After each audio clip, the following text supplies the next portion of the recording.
शिवे सर्वार्थसाधिके शरण्ये त्र्यम्बके गौरी नारायणी नमोस्तुते।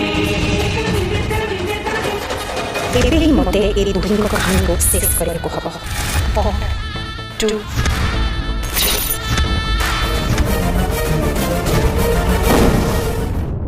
नमस्कार दर्शक बंधु।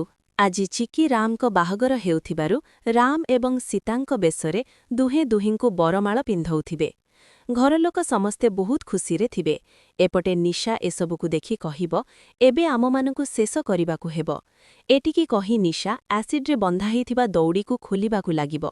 आउ घरर सबु लोकमाने राम एवं चिकीकु देखुथिबे। निशा दौड़ीकु धरी 1 2 3 कहि दौड़ीकु खोलिदेबे। सेही टाइमरे रॉकी देखिबे जे उपरु एसिड पडुछि। से शीघ्र जाई राम एवं चिकींको हाथ टाणी पेली देउछंती। राम आउ चिकी दूररे पड़ी जाउछंती। तापरे एसिड तळे पड़ी जोरे नियार धमाका करुछि।